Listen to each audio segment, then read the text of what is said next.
Okay, Dylan Nault, can you tell me why can't I add these together before I do something? I mean, can I just like add them across the top and the bottom? No. Why not? It needs to be 7x on the bottom. 7x is called something. Mr. W, what's 7x called? The denominator. Good. And now they have a common denominator. So, Matilda, what am I going to multiply this one by? X over x. Nice. And Joe, what am I going to multiply the left one by? And 7 over 7 is the same as 1, so that's why you can multiply by that, and it's fine. That becomes 7 over 7x. This becomes 2x over 7x. And now they can be added because they have a common denominator. All right, 7 plus 2x, but you would write it this way. Why? Why should I put the 7 first? There's a name for it. Remember what this is called from the polynomials unit? I just put it in blank blank. Standard form. It's just standard to put the variable first. You know, if you see a math problem, they pretty much never have x plus, or 7x plus 2. Sorry, 7 plus 2x. They'll say it like this, 2x plus 7. Why? Just this one's got a bigger degree, and so it goes first. And this one doesn't have any x on it, so it's really like x to the 0. All right, so what are the harder ones like? If you can factor it, say it. You should. All right. Then I'm going to flip and multiply. So, and then we're going to put an x plus 5 here. And then we're going to put a 8x there. This is a divide problem. That's a little divide symbol.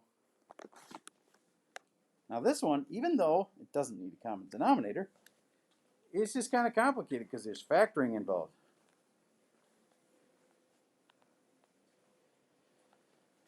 Veda, tell me how to start. Cross multiply? Don't cross multiply. All right. You can't just go like this because this is a divide problem. And so therefore, I got to change the problem first before I multiply. X squared minus 25 over 2x stays the same. That changes to times. Matilda, do you know what to do? 8x Over x plus 5. Now we can multiply across the bottom, but I'm not gonna. Because I'm gonna do something smart first.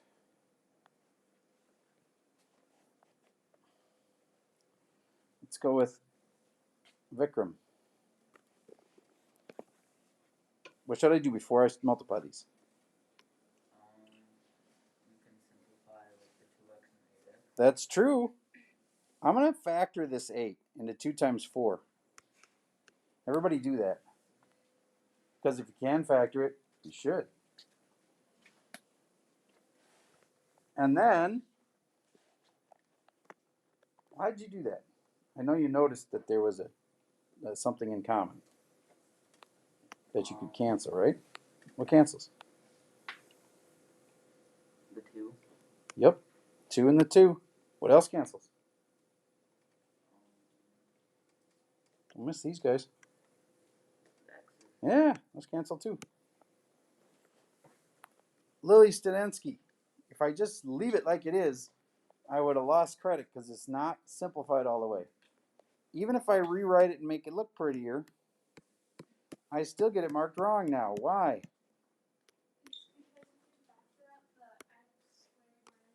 Yes, everybody get the top part factored and then write it down underneath that.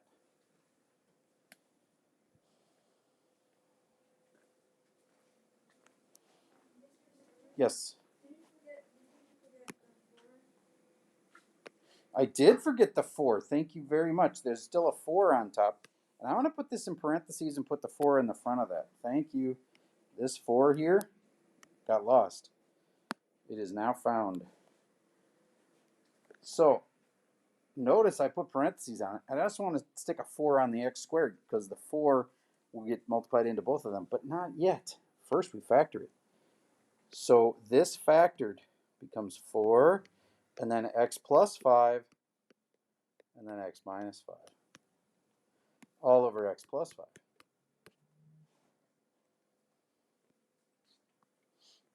Nowinski, final answer. But first tell me what you did and then the final answer. The 2x plus 5 would cancel each other out. Cancel. Oops, I just crossed off the wrong one. Cancel, cancel. There we go. And then you would be able to distribute the 4 to the x and the negative 5. So your final answer would be 4x minus 20. Now, just so you know, I would have taken either one of these. I know it feels right to multiply it out, but if you can factor it, you should. So it's okay to leave it factored too. Either one of those is a good answer. All right. Now for today, we have 2 parts to the lesson. I just gave you the first part of the lesson. Now we're going to go do this thing called the ladder challenge. We're going to work on that for a little bit. And then we'll have a little break. And then we'll start the second part of the lesson, which is about graphing. And I'm just going to give you a little pre-teach on that. Here's the graphing part. This is a fraction too. We've been doing a lot with fractions, right? What if you had to graph a fraction? I'm just going to show you right off the bat. This is going to be a new one that you just got to know. Like you've seen absolute values before they make V shapes. You've seen parabolas, they make U shapes. So what does this one make? Has anybody ever seen this one? Okay, I get to show you for the first time then. So if I'm going to show it to you for the first time, I'm going to make a nice clean graph. Y equals 1 over x. It is, the spot 1 comma 1 would work, because if you put in a 1, do you get y equals 1? If x is 1, y is also 1. So 1 comma 1 is on my graph. If I put in a negative 1, then x would be negative 1, see, and y would be negative 1. So negative 1 is also on the graph. Those are the only 2 normal spots on the whole graph. The rest of it goes like this. Isn't that kind of a weird looking graph? It's the first graph that you've ever had where it's got 2 distinct parts. It doesn't just all kind of flow together. This has got 2 chunks. You guys have heard of quadrants before, right? That's in quadrant 1. This is called quadrant 2. This one's in quadrant 3. It's got 2 parts, one in quadrant 1 and one in quadrant 3.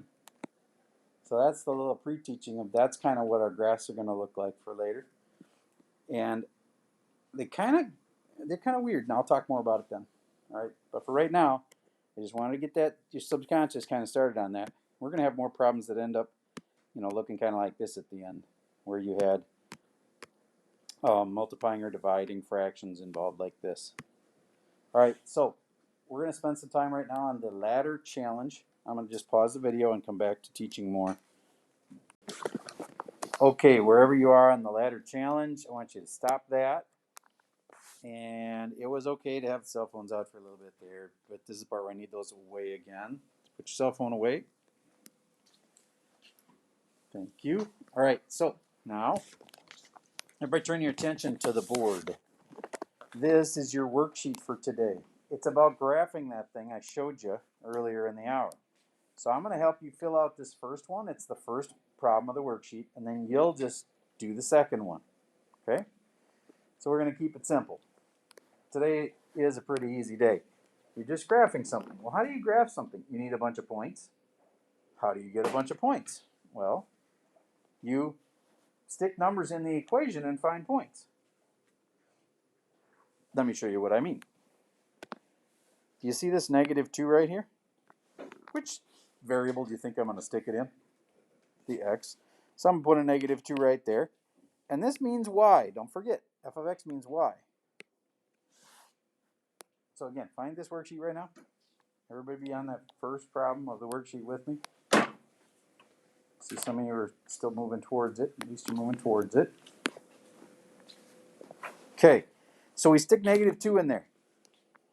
Y equals -1/2. You can graph like fractions? Yes. You just go between 0 and -1, that's where -1/2 would be. So let's graph that. -2, comma, -1. -2 means go over this way, and -1/2 means go down, but not even a whole. -2, comma, -1/2 would be a dot right here. Does that make sense to you? That's -2, comma, -1/2. All right. What else? Well, let's keep putting in numbers. Let's put in -1 and see what we get.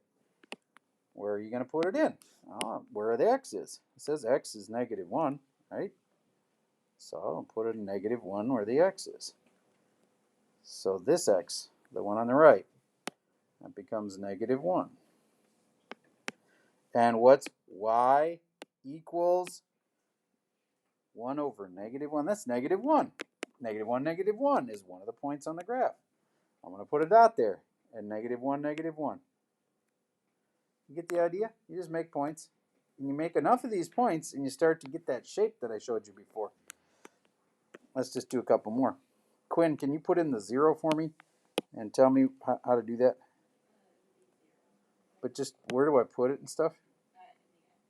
You put the 0 in the x, and the 0 goes here then. What's 1 over 0? It's not 0. 1 divided by 0 is the weird one. If I have one cookie and I divide it amongst no people, that's not even possible. You can't divide a cookie up amongst no people. So you can't have zeros on the bottom. So what does that mean? That makes what's called an asymptote. Asymptote. An asymptote is a dotted line. This is where 0 would be, right? That's where 0, 0 is. But an asymptote is a dotted line that I like to think of kind of like an electric fence. If you don't know what electric fences are, they're used to control usually like big animals, like cows or horses. And that means that you cannot cross that. If you touch an electric fence, it hurts. It gives you a big shock. Now it doesn't just electrocute you. Do you know why it doesn't electrocute you? They have a special thing built into it, or it would electrocute you. They have a special thing built in that breaks the current, and basically it turns on, off, on, off, on, off, on, off. You know, if they just let electric fence run like normal electricity through it, and you touched it, it would just electrocute you. You'd like sit there and fry. All right, so the electric fence is kind of like this also because it pulses. You know, this is a dotted line. The electricity in an electric fence pulses like that. It goes on, off, on, off, on, off. All right, so anyway, is this really an electric fence? Of course not, but it acts like it. Because when I graph the rest of my points here, I'm going to end up with points that get closer and closer to it, but never touch the electric fences. And there's 2 of them. There's also one that goes this way. So when you see the dots lining up and they're like going, well, I'll get closer to it, I'll get closer to it, I'll get closer to it, but they aren't actually going to touch it. It's like a little kid.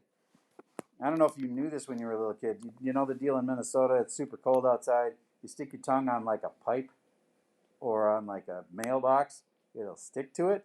And so a lot of kids are like do this little thing where they'll be like, well, I get really close to it, but I won't actually touch it. And then all of a sudden, by accident, their tongue gets a little too close and touches it. Oh, ouch. I know some of you have done it. I'm not going to ask you to like tell, but it's nasty. And then what you got to do to get your tongue off of there, in case you're not from Minnesota, you have to get some warm water out there. Otherwise, you will tear part of your tongue off. It'll stick to the pole, which will be very painful.